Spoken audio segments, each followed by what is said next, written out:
Boa noite, pessoal. Vamos lá começar mais uma live. Hoje vamos com a presença da doutora Elis Nogueira, que já ela entra por aqui com a gente. Hoje a gente vai falar de alguns aspectos que muitas pessoas têm dúvida, né, nos consultórios. Muitas mulheres trombofílicas têm dúvida e eu tô aqui no aguardo. Obrigada da presença de vocês, Lívia, Isabela, Ricardo, obrigada. Olha, um prazer enorme aí vocês estarem participando dessa live. Muito obrigada, viu? Muito obrigada. Um abraço a todos aí que estão deixando o tempo aí para a gente poder se falar um pouquinho. Vamos dar só um tempinho para a doutora Elis Nogueira entrar. Um tempinho para ela me pedir para entrar na sala. E vamos começar. Nessa noite de frio, de frio, de frio. Olha quanta gente, que bacana. Obrigada, obrigada pela presença aí de todos. Aguardar doutora Elis, 2 minutinhos, para a gente poder falar de trombofilia. Vamos lá. Anderson entrou, Fabi Rainha, Jane. Que bom.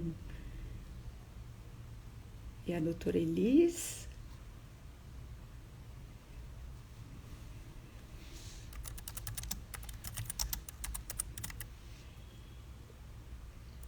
Vou dar uma ajudinha aqui para ela.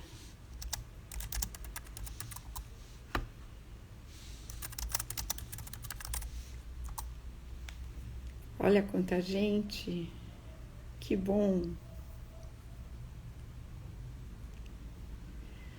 Olá, Magaline. Que bom. Doutora Elis já deve estar se preparando aí para entrar. Já ela vai me pedir a permissão aqui para entrar na sala através dessas carinhas aqui. Vamos ver.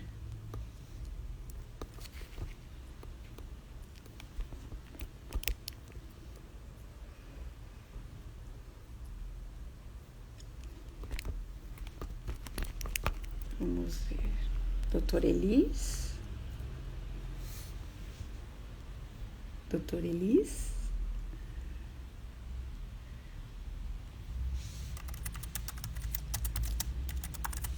Então, nós vamos fazer o seguinte.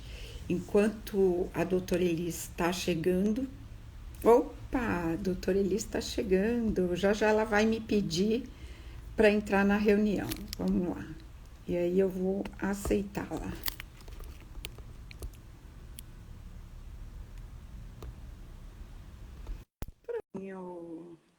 Adicionando, doutora Elis, tá já conectando. Olá!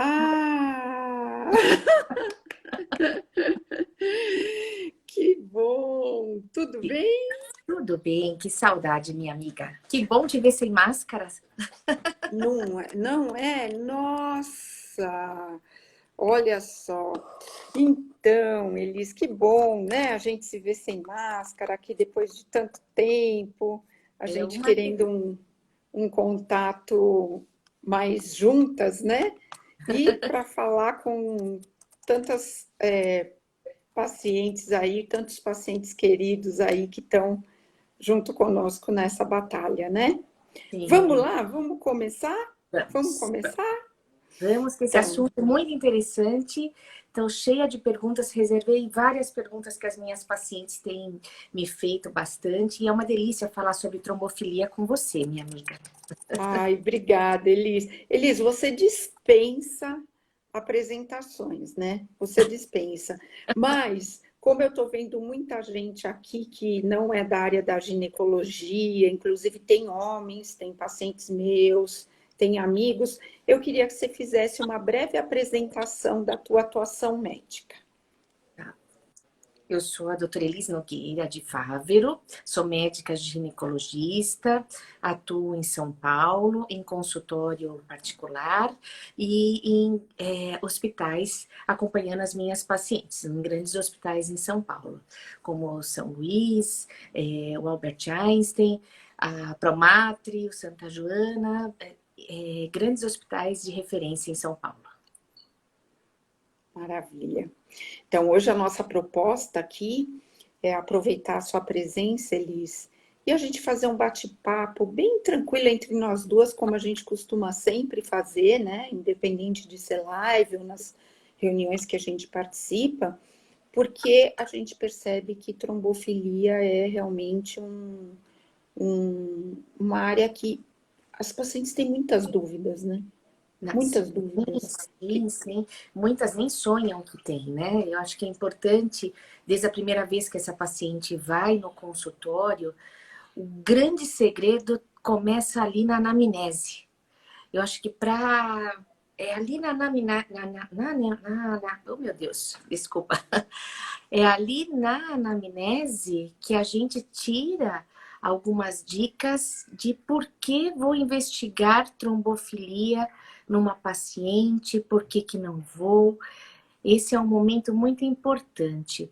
Mas, Regina, a gente vai falar sobre trombofilia e gestação. O que você acha da gente começar com aquela definição do que é uma trombofilia para as pacientes entenderem, do que é uma trombofilia hereditária, adquirida, quais as trombofilias hereditárias mais comuns. Acho que seria importante a gente começar com essas definições. O que você acha, minha amiga? Não, perfeito, porque a gente fala tanto de trombofilia e não vê ninguém falando o que que é, né? Na Pra gente é verdade, normal, mas para as é, pacientes, elas, quando você fala em trombofilia, o que é isso, doutora? Eu vou morrer, né? Então, é importante a gente definir. trombofilia, na verdade, é um termo, né? É um termo que quer dizer que uma pessoa tem alguma coisa no sangue que ela pode estar mais propensa a formar um quadro de trombose, né? Então, o sangue, ele nada mais é do que um órgão líquido, né? Então, como se a gente fizer uma comparação de um cano com água, vários fatores que passam nessa água dentro do cano podem formar, em algum momento, trombos. E o que são trombos? São a união de várias substâncias que estão passando ali pelo sangue, mas que podem obstruir aquele canal, que podem fechar a circulação daquele canal. E existem algumas pessoas que têm alguns fatores no sangue que propiciam isso. E essas pessoas é que nós chamamos de trombofílicas. Então, se você pegar na semântica da palavra, trombofílica é amiga, amigo de trombo, né? Então, é muito importante quando nós dizemos, olha, uma pessoa é trombofílica, é porque já encontramos no sangue daquela pessoa algum fator, seja ele de forma hereditária, algum fator que veio de família, que veio do pai ou da mãe, ou algum fator que foi adquirido durante a vida. E dependendo da origem dessa alteração, é que a gente consegue dividir em trombofilias hereditárias e trombofilias adquiridas. Dependendo do fator que pegar, se veio de pai ou da mãe ou de ambos, como acontece muito frequentemente, nós dizemos que é uma trombofilia hereditária. E se foi por fatores adquiridos durante a vida, e quando a gente fala isso, a gente está falando primordialmente de anticorpos, designamos que é uma trombofilia adquirida. Ótimo, essa definição sua é ótima, acho que ajuda bastante as pacientes a entenderem esse tema, né? E nós escolhemos falar sobre as pacientes trombofílicas e gestação. Por quê? Porque tem aquela... nós consideramos que só por ela estar grávida, ela já está no estado protrombótico, né? Você podia explicar um pouquinho melhor o que é isso? Por que aumenta tanto a chance de trombose na gravidez, né? E no pós-parto, né? A gente sabe que o índice de tromboembolismo na gravidez, todos nós temos risco de fazer alguma trombofilia, homens, mulheres, crianças, idosos, né? E na gravidez esse risco aumenta mais, né? E aí eu queria que você falasse um pouquinho desse risco na gravidez e no pós-parto.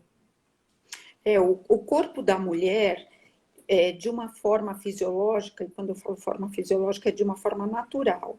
Ele, de forma normal, ele é feito para ir aumentando os fatores de coagulação durante a gravidez. E isso para qualquer mulher, não precisa ser uma mulher trombofílica. O que acontece é que isso é uma forma de manutenção da espécie. É uma forma de que a espécie humana, lá atrás, época Neandertal para trás, nós estamos falando, as mulheres, na hora de ter o parto dentro de uma caverna, se o corpo humano não aumentasse esses fatores trombofílicos, se a gente na gravidez não ficasse cada vez mais num estado próximo a uma trombose, a espécie humana não teria continuado, porque as mulheres morreriam no sangramento, no parto, na hora do parto normal dentro das cavernas. Então, é muito importante a gente entender que o fato da gravidez aumentar todos os fatores que fazem a gente coagular no corpo, primeira coisa, é algo natural. É algo normal do corpo humano da mulher, né? E depois do Aumenta em advento cerca de 5 a 10 vezes mais, é isso? Me na corrige. gravidez, a chance de existir um tromboembolismo venoso, um evento tromboembólico, ele chega a ser 5 a 10 vezes maior do que fora do período da gestação. E é interessante saber que logo após o parto, durante um longo período, que pode ser de 6 semanas até 3 meses, esse risco para a mulher aumenta de 15 a 35 vezes. Então, por isso que existem algumas mulheres trombofílicas que a gente só dá profilaxia depois do parto. Outras a gente tem que dar a gravidez inteira daquela injeçãozinha mais pós-parto, e outras tem que começar muito antes, às vezes até antes da gestação. Sim, e que bom quando a gente consegue diagnosticar, né? E a gente pode evitar uma doença dessa, uma morbidade tão grande, né? Então, é super importante a anamnese. Acho que o começo é fundamental a gente ouvir a história dessa paciente. E vou perguntar para você, como hematologista, quem que você acha que na anamnese a gente deve investigar? A gente faz as perguntas ali nos antecedentes pessoais, né? Se ela teve múltiplas infecções na infância, de garganta, se ela nasceu de 9 meses, se ela nasceu muito pequena, se foi uma gestação difícil, uma anamnese assim, começando lá atrás, chegando até os dias de hoje, se ela fuma, se quanto tempo de anticoncepcional ela usou, né? Se na família dela tem casos de morte súbita, de derrame, de infartos. Quem que você acha que a gente deve realmente investigar e buscar ver se tem um histórico aí de trombofilia confirmada nos exames laboratoriais? O que você me diz, minha amiga? Olha, para nós fazermos uma investigação de trombofilia, realmente a gente tem que ter algum critério, né?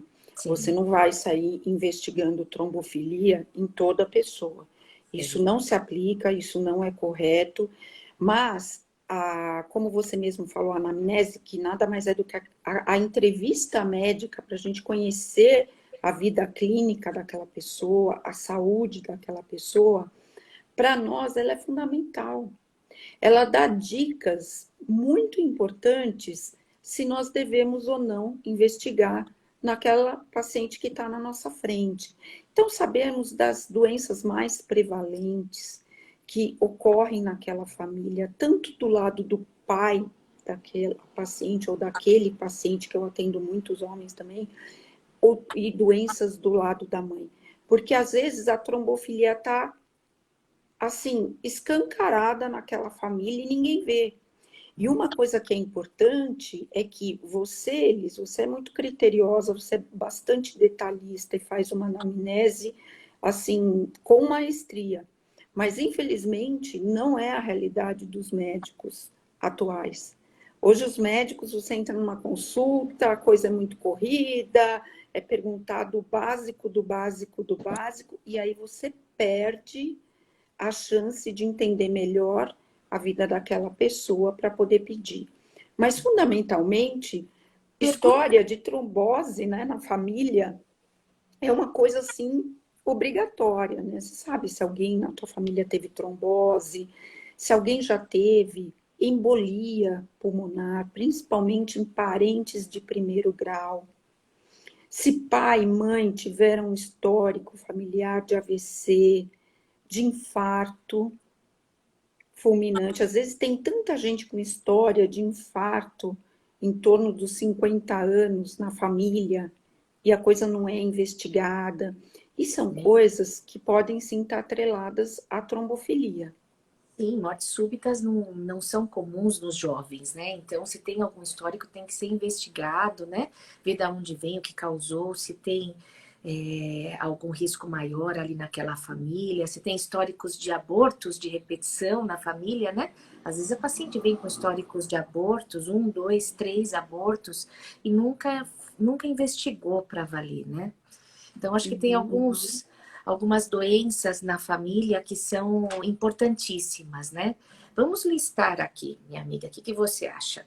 Então, morte súbita em pacientes jovens, algum pai, mãe, tio, avô de primeiro grau, né, que tenha uma morte antes dos 60 anos por infarto, por derrame, é uma paciente que a gente deve investigar, né?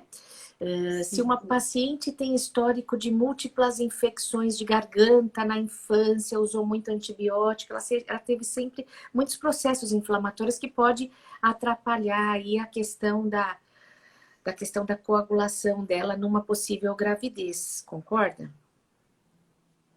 Concordo. As infecções da infância, elas estão muito relacionadas com a trombofilia adquirida, porque os anticorpos que a gente forma durante a vida, eles precisam de um estímulo para serem formados, né? E infecções na infância, tudo que é infecção de cabeça e pescoço, que a gente fala, IVAs, sinusite, rinite, principalmente amidalites de repetição, podem ser estímulos para formar esses anticorpos. Mais do que isso, se não é o agente bacteriano ou viral que causou a formação do anticorpo, pode ser o próprio remédio, os próprios antibióticos, pode ser os anticoncepcionais.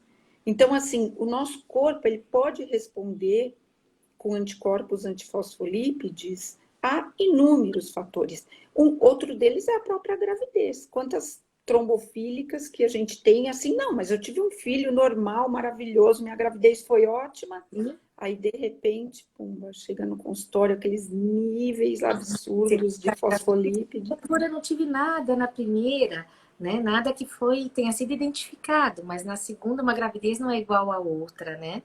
Exatamente. E não necessariamente se pegou na infância, Sim, sim. né? Você pode ter adquirido na fase adulta. Né? Pacientes hospitalizados, pacientes de UTI, de terapia intensiva, que recebem exagero de drogas, que são todas necessárias, obviamente, mas pode ser também um estímulo. Às vezes, você vai ver esse paciente um tempo depois, ele está lá com anticorpos, antifosfolípides Só desenvolvidos. Só prestar atenção que a paciente mesmo na história vai dando sinais, né? Doutora, quando eu faço viagem aérea, as minhas pernas doem muito, doutora, depois ficam muito dolorosas e incham, tudo. A gente vai associando um fator com outro, aí você fala, não, devo investigar essa paciente. Nesse momento da investigação, Regina, qual é o cuidado que a gente tem que ter nos laboratórios? Ela pode estar fazendo essa coleta para esses exames em qualquer laboratório? Tem algum cuidado específico? A gente ouve muito falar que uma coleta traumática não é o ideal, fica repuncionando muitas vezes a paciente. Essas coisas realmente interferem no resultado, os reagentes. É muito diferente fazer num laboratório e não no outro. Você, como hematologista, como chefe de laboratório, que já foi por muitos anos de grandes laboratórios em São Paulo, o que você tem a me dizer sobre esses cuidados, minha amiga, que a gente deve passar para as nossas pacientes, né? A hematologia em si, ela é muito dependente de ter um bom laboratório. E dentro da hematologia, de tudo que a hematologia cuida, a parte da coagulação, então, nem se fala. Porque a coagulação, os exames laboratoriais, eles podem alterar com tudo. Exatamente o que você falou. Uma coleta traumática. Nossa, outro dia eu fui num laboratório, passei por acaso, assim, e vi uma coletadora batendo, assim, para aparecer, muito entre aspas, a veia da paciente. Quer dizer, estragou todo o exame. Estragou, porque você já mexeu, já liberou um monte de fatores ali. Bom, então é para dizer que a hematologia, isso que você falou de ter muito critério para escolher o laboratório, é muito importante. Isso, Porque a coleta todas foi as rápida. etapas da coleta do sangue podem interferir no resultado. Todas essas etapas que vão até a hora que você coloca, imediatamente antes de colocar o tubo de ensaio no equipamento, é chamado de período pré-analítico. E esse período pré-analítico, ele pode mudar e alterar com tudo. Coleta difícil, coleta traumática, uso de anti-inflamatórios, o fato da pessoa garrotear demais o local da coleta, não fazer uma sequência correta de coleta de tubos na hora que você está coletando exame, porque isso existe, não é? Eu peguei 10 tubos e começo a coletar 10 tubos. Não, a coagulação ela tem uma ordem certa para ser colhida. Então, todos esses fatores interferem. E aí, quando você tem isso dentro do laboratório, é muito importante que seja um laboratório de qualidade, que tenha reagentes para fazer esses exames de total qualidade, que saiba exatamente o que você está fazendo. É muito importante, porque senão você nunca vai diagnosticar nada. Se você não consegue acompanhar aquele teu ensaio na Se bancada, se você você não tem um exame de qualidade, porque se ele ela tem um histórico, você já diagnosticou, você já diagnosticou, não, você já fez uma anamnese, já identificou fatores que te levam a investigar uma trombofilia e não consegue ter o diagnóstico por um exame não ter sido realizado de uma forma satisfatória, né? E a gente vê muito isso. Muito isso. é, É muito é, difícil fazer o diagnóstico de uma trombofilia laboratorialmente falando, né? Às vezes ela tem primordialmente das clínica, adquiridas, né? sim, Primordialmente das adquiridas. Porque uma coisa que é importante falar, em termos de laboratório, é assim: não existe laboratório perfeito. Ponto. Laboratório, nós no Brasil até que estamos bem, temos aí laboratórios que são um dos melhores da América Latina, mas todo laboratório vai ter algum ponto, vai ter algum setor, vai ter que não é o forte dele, porque isso é real. E isso eu te digo com convicção. Eu fiz estágio fora do país, num dos maiores laboratórios do mundo, que é o Arup, em Salt Lake City, tinha problemas, tinha muito problema. Sem contar que laboratório existe um bendito de um erro aleatório que sabe que a cada 1 milhão de amostras uma vai sair errada. Então, assim, é um mundo laboratorial que é real. Então, se você não colher em laboratórios de peso, que tenham bons reagentes, que tenham bons equipamentos e, fundamentalmente, uma equipe profissional habilitada, você corre o risco de ter qualquer resultado no teu exame, porque são exames complexos, são exames de especialidade, não é um exame, não são exames simples que você sabe que os equipamentos não dão problema, que o resultado que vai sair é certo e que é só apertar um botão no equipamento. Não, são exames que precisam de equipe profissional especializada mesmo para identificar os problemas e poder dar o melhor suporte para o paciente mediante os resultados. Né? Identificada essa paciente, feito o diagnóstico dela, a gente parte para aquela fase da classificação dela de risco trombótico, que é importante, para mim é fundamental a gente fazer essa classificação dela, né, antes da gravidez, durante a gravidez, na fase da hospitalização e no pós-parto. Então, não é aquela coisa rígida o tempo todo, né? Com a gravidez, é importante a gente destacar também que ao longo da gravidez, esses fatores vão mudando, entendeu? O risco dela. Então, eu gostaria de te falar como é que a gente faz para classificar, né? De uma forma que as pacientes consigam entender e por que da necessidade de classificá-las em baixo risco, risco intermediário e alto risco trombótico. Isso é muito importante, não só o diagnóstico, como a classificação dessa paciente, né? Tudo é baseado na estratificação de risco trombótico. Então, apesar de existirem várias trombofilias, uma paciente é diferente da outra, né? Então, assim, existem vários scores de risco, mas fundamentalmente, e não vale a pena nem citá-los, porque existem vários, cada local usa um. Mas a ideia... A gente está só esclarecendo por que esclarecendo, exatamente.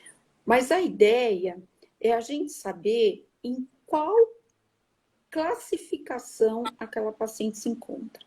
Se é uma paciente, como você falou, de baixo risco trombótico, de intermediário ou de alto. Por quê? Porque é isso que vai ditar o tratamento. É isso que vai ditar a conduta. Uma paciente de baixo risco, que eventualmente tem uma trombofilia, que é muito leve, ela nunca trombosou, então, ela vai ter um tipo de abordagem. Uma paciente que tem um nível intermediário a alto risco trombótico precisa de uma abordagem diferente. Uma paciente que tem um alto risco de trombosar, ela vai estar num perigo, numa vulnerabilidade muito maior durante a gravidez dela do que uma de baixo risco. Então, a postura nossa como médicas, principalmente frente à anticoagulação, é diferente. É diferente. E a anticoagulação é muito importante frisar que ela nunca é um platô, assim, começa de um jeito, vai até o final, 45 dias pós-parto. Exatamente. Né? Quando a gente... Por que é necessário a gente ir ajustando a dose da paciente, do anticoagulante durante toda a gravidez, né? É muito importante. Muita gente classifica, faz o diagnóstico, classifica, estabelece a dose e esquece do importante, que é acompanhar, né, o desenvolvimento do feto, os exames laboratoriais, os marcadores inflamatórios. Para tudo isso, a gente vê se nós estamos usando uma dose adequada do anticoagulante, né? Então, Exatamente. por que que a gente tem que fazer esse ajuste? Fala um pouquinho dessa necessidade que é tão importante a gente fazer o ajuste durante toda a gravidez, né? Olha, os motivos são vários, né? Então vamos começar falando da droga. A enoxaparina, que é aquela injeçãozinha que as trombofílicas com indicação tomam na gestação, ela é uma droga que a 40% dela, 40% a 50%, ela é de excreção renal. O que quer dizer isso? Que ela vai ser eliminada do corpo pelos rins. Isso é muito comum. Geralmente as drogas ou têm uma eliminação hepática, que é fígado, ou elas têm uma eliminação pelos rins. E o que acontece é que, principalmente, depois do segundo trimestre gestacional, até a taxa de filtração dos rins, que a gente chama de taxa de filtração glomerular, altera nas grávidas. Ela pode aumentar até 50%. Então, veja, a partir do momento que a gravidez avança, o rim, em tese, filtra mais, eu posso perder mais enoxaparina. Então, eu posso ter, eventualmente, uma necessidade maior de anticoagulação. Esse é apenas um motivo, que é o rim, a excreção do medicamento. Mas um motivo não menos importante é que, principalmente naquelas mulheres com trombofilia adquirida, que têm os anticorpos antifosfolípides positivos, o que acontece? Esses anticorpos, eles são muito dependentes do aumento da placenta. Com o evoluir da gestação, como a placenta aumenta de tamanho, a área, a superfície, se a gente fosse colocar num metro e colocar de todos os vasos da placenta, vai aumentando também. A gente chama isso de angiogênese. A área da placenta é cada vez maior. Então, em tese, a tendência matemática dos anticorpos antifosfolípides é, inclusive, de aumentar numericamente. A gente consegue, através dessa análise durante a gravidez, e adequando o anticoagulante, e às vezes chega num nível tão bom que muitas mulheres conseguem até diminuir matematicamente o nível dos anticorpos antifosfolípides. Mas nem todas conseguem. E se esses anticorpos continuam muito altos, às vezes é outro indicativo durante a gravidez do ajuste do anticoagulante. Sim, porque não que é vai. super importante. Às vezes você fez o diagnóstico, classificou, você está tratando e foi bem até uma determinada fase da gravidez, a evolução dessa gravidez, o crescimento do bebê, a quantidade do líquido amniótico, a maturidade da placenta, tá tudo correndo muito bem. Aí chega lá com 28, 29 semanas, a placenta começa, mesmo anticoagulada, a aumentar essa maturidade. Por quê, né? Aí é nessa hora que a gente tem que revisar o risco dessa paciente, ajustar a dose para a gente concluir o terceiro trimestre bem.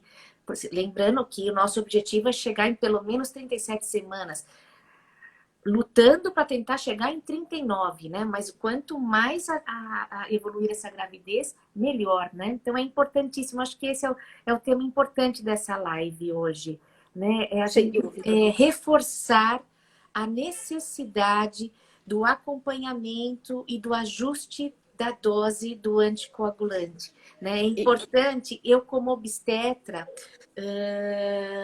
vou recomendar aos meus colegas obstetras e às pacientes a importância de ter um hematologista em conjunto que entenda de trombofilia na gravidez, porque é muito importante os dois andarem juntos. Os dois andando juntos, a gente vai ter um melhor controle da dose dessa paciente. Muitas pacientes falam, doutora, mas eu vou aumentar a enoxaparina, ela não traz muito efeito colateral. Pelo contrário, é uma droga muito segura se você souber calcular e ajustar a dose dela. Você tem uma baixa taxa de complicações com ela, né? Então é uma droga muito segura, você tem que saber usar, né? E usar bem. né? Para você ter êxito na sua gravidez, né? Então não basta ter o diagnóstico, classificar e usar a enoxaparina. Você tem que ter um bom acompanhamento, uma boa supervisão clínica, laboratorial, de imagens. É importantíssimo se acompanhar o desenvolvimento desse bebê. É uma gravidez de alto risco, né? Sem dúvida. Essa união obstetra e hematologista é a união melhor possível, porque, inclusive, o hematologista vai ter o papel de ir acompanhando os efeitos colaterais da enoxaparina, que, para nossa sorte, nas gestantes é quase nada, é perto do zero, mas a gente tem que entender que é uma droga que é muito segura, mas que pode eventualmente ter repercussões renais, ter repercussões hepáticas, né?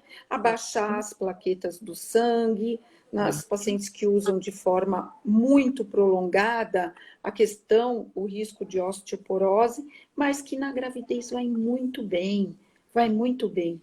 Realmente a gente não tem quase nada de evento adverso de enoxaparina na gestação. É uma droga que realmente, para nós, tem dado bons resultados, né? Bons resultados. Diz que o índice de complicações com o uso das enoxasparinas, né, da enoxaparina, é de 0,4 a 2% das gestantes, né, perto de todas que a gente usa. E se você for monitorando, se você vê que alguma coisa está saindo ali do controle, você já reverte imediatamente, né? Então é uma droga muito segura, né? E minha amiga, que tal a gente falar um pouquinho até quando usar a enoxaparina? Porque é uma pergunta muito comum no consultório. Doutora, o nenê vai nascer, eu preciso usar até quando, hein? Eu devo parar com 35 semanas? Ah, me falaram que eu tenho que parar com 35 semanas. Até quando eu levo, né? Quando eu devo parar, né? Acho que agora vale a pena a gente estabelecer assim, por exemplo, na paciente de baixo risco, o recomendável é usar até tanto tempo, na paciente de risco intermediário, de alto risco, o que você acha? A gente falar que é muito importante essa parte. Nasceu, muitas querem parar de usar. Não é assim, né? Nossa, quando mais a mulher precisa usar, né? Que é assim que nasce a criança, quer dizer, dando certo, assim que nasce a criança, a mulher deve usar. Porque lembra que a gente começou a falar, no começo da live, que o índice, a chance de ter uma trombose no pós-parto, chega até a ser de 35 vezes mais do que uma mulher que não passou por uma gravidez e não está no pós-parto. Então, veja, é muito importante. Conforme a estratificação de risco, a gente vai estabelecer um tempo para receber essa enoxaparina no pós-parto, porque durante a gravidez é muito importante, é fundamental que essa enoxaparina vá praticamente até o momento do nascimento, parando 24 horas antes, de 24 a 12 horas antes do nascimento. Eu realmente fico muito assustada, porque a gente recebe pacientes com essa explicação que você deu. Não, eu tenho que parar com 35 semanas. Gente, quando mais o bebê precisa da enoxaparina. Não pode, Não não deve pode. parar. Exato, não pode e não deve parar a enoxaparina. Então, durante a gravidez, ela vai até o Véspera do parto. preâmbulo, a véspera do parto, que o obstetra sabe como ninguém manejar esse momento, e ela vai ser reintroduzida Quantas entre horas depois a gente recomeça?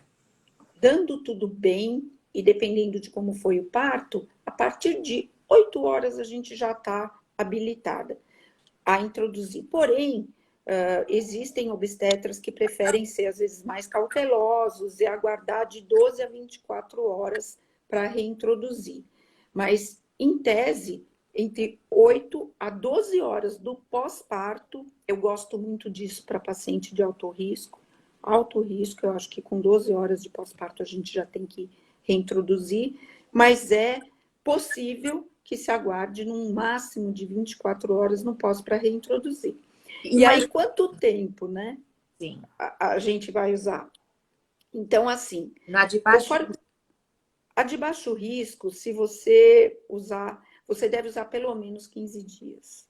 A de baixo risco, tá? a de moderado, Oi? a de moderado, de risco moderado. A de moderado você vai usar pelo menos de 45 dias, uns 45 dias, que são 6 semanas, que, aliás, é o tempo que a gente mais pratica, Sim. tá? É um tempo mais comumente utilizado, é a anticoagulação por 45 dias do pós-parto, que dá justamente essas 6 semanas. Agora, se a paciente é de alto risco, Graças a Deus que é uma pequena porcentagem, né? Graças a Deus. ai, eu até respiro aliviada, né? Mas pega, por exemplo, uma antitrombina, uma trombofilia por antitrombina, que é a mais grave. Sim. Você vai anticoagular 3 meses do pós-parto, porque é uma paciente de altíssimo risco. Então, assim, veja como é importante essa estratificação, a gente entender com qual gestante hematologicamente nós estamos lidando, né? Porque isso é que vai direcionar as nossas atitudes, né? Então, entender que essa anticoagulação, no pós-parto, a mais indicada, eu diria assim, é a de 45 dias, porque também existe, mesmo sendo uma pessoa de baixo risco, que é difícil, né? Você predizer que 15 dias vão ser totalmente confiáveis, apesar de todos os estudos e o que a gente tem de publicação defender isso, né? Mas saber que essa anticoagulação pode ir até um máximo de 3 meses, conforme o caso. Sim. E minha amiga, já que nós já estamos nessa parte do pós-parto, né, do acompanhamento, quando que essa paciente deve voltar no hematologista pós esse segmento do puerpério para continuar a investigação? É uma dúvida muito comum também no consultório. Nasceu, ela seguiu as suas orientações e pronto. Não, eu falo, o risco da trombofilia ela vai existir para o resto da vida. Então, ela vai ter que, num certo momento, voltar com a hemato, fazer esse acompanhamento, dependendo do caso, uma vez por ano, a cada 6 meses. Fala um pouquinho dessa parte também, da necessidade e do não tratamento que pode acarretar depois, né? Porque não é uma doença específica da gravidez.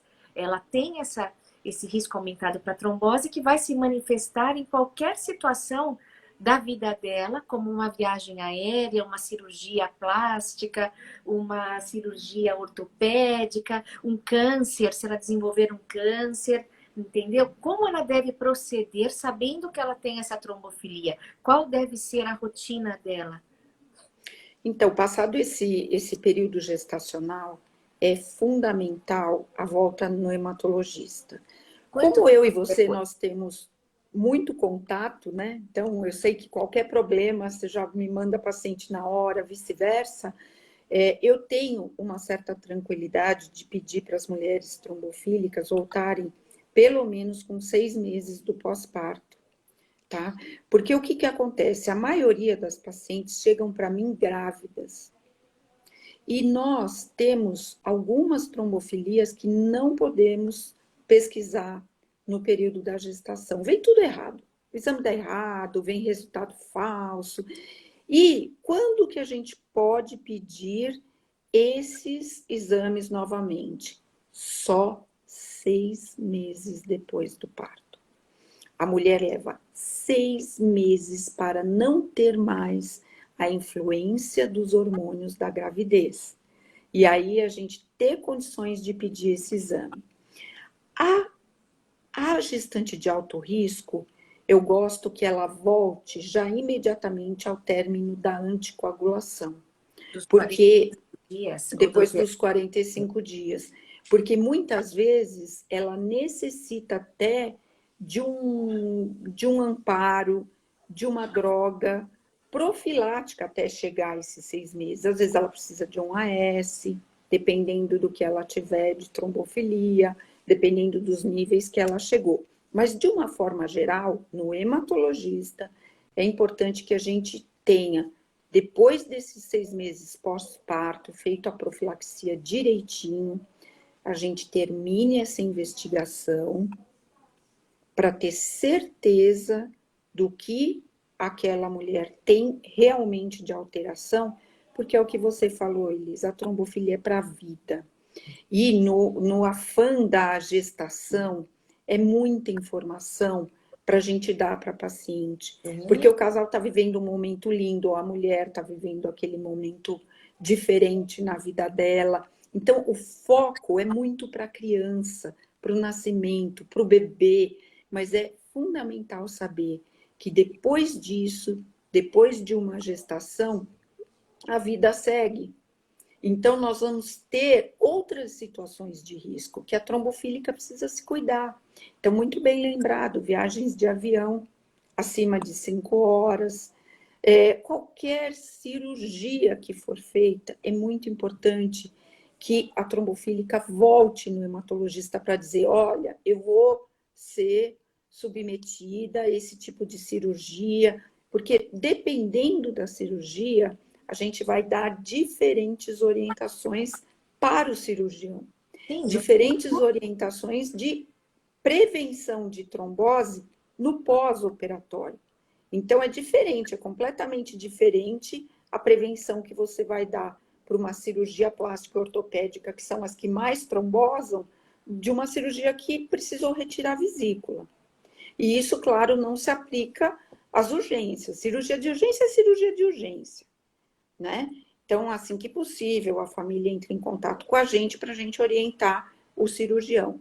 Mas é muito importante que durante a vida essa mulher diminua os fatores de risco. Então, que ela nunca seja tabagista, que ela evite ao máximo entrar na obesidade mórbida, que ela evite ao máximo o alcoolismo. Então, assim, é muito importante que os fatores de risco sejam diminuídos. E se eles não têm como ser diminuídos, então, ó, eu trabalho, tenho que pegar o avião, tenho que ir para a China.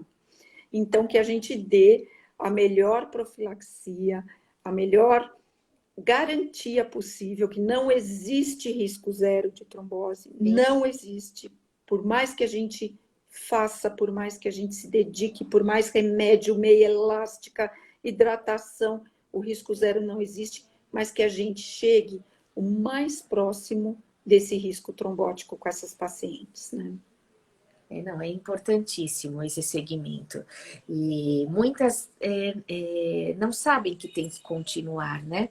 Nós tivemos uma paciente que nós acompanhamos, tinha diagnóstico, conseguimos baixar os níveis e depois ela parou de acompanhar, acabou fazendo um acidente vascular cerebral, né? Lembra disso? Um derrame?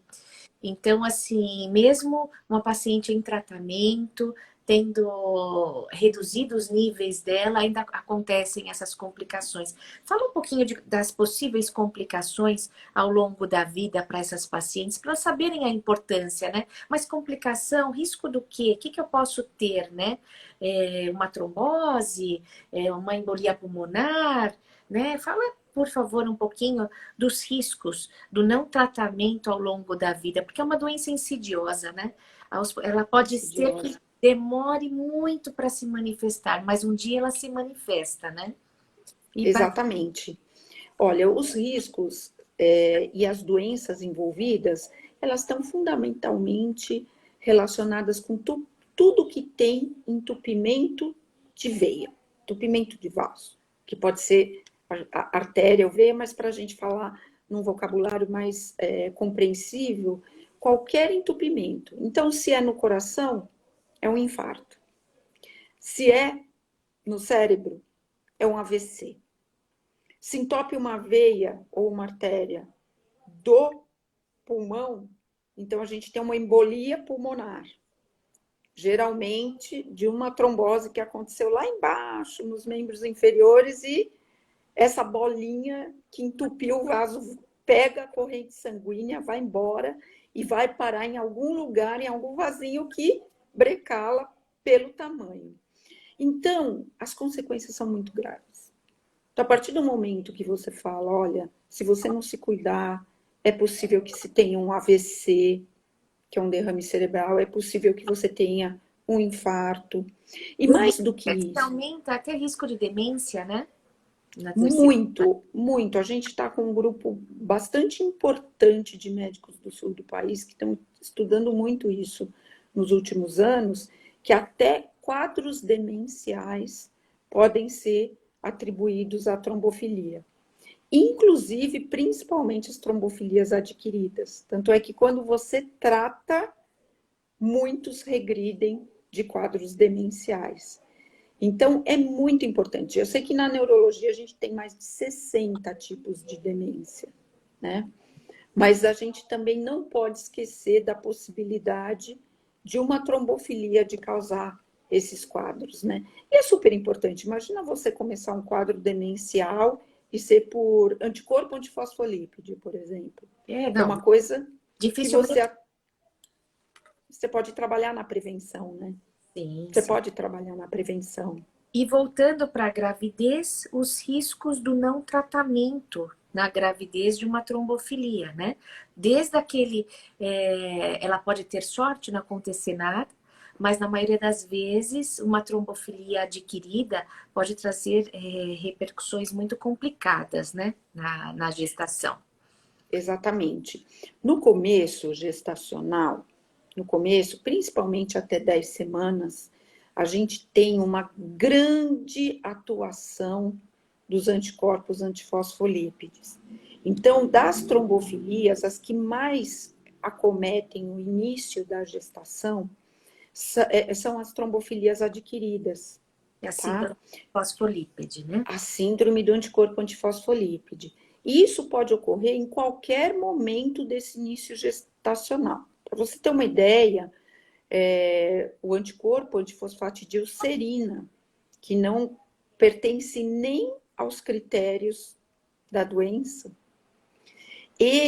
a fração M dele acomete falha de implantação, para você ter uma ideia. Então, os riscos de você não tratar é você ter desde abortamentos, falha de implantação, principalmente nessas mulheres que são serina M positivas, e dando certo essa gestação, não ocorrendo o abortamento, principalmente até a 10ª semana, você começa daí para frente ter muito também a adição da ação das trombofilias hereditárias, né? Isso pode ter consequências muito sérias, que é uma trombose em vasos placentários, e isso acabar acometendo o sangue que vai para o bebê. Pode ocorrer um déficit de crescimento do bebê, que aí você até dá aula para mim disso, sabe bem melhor que eu, né?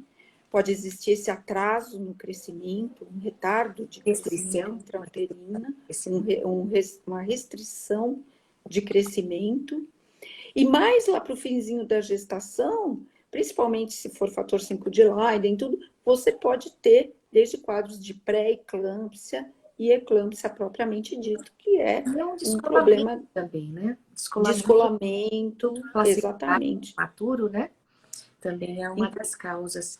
E minha amiga, e quais as pacientes que você recomenda a gente começar com anticoagulante antes da gravidez?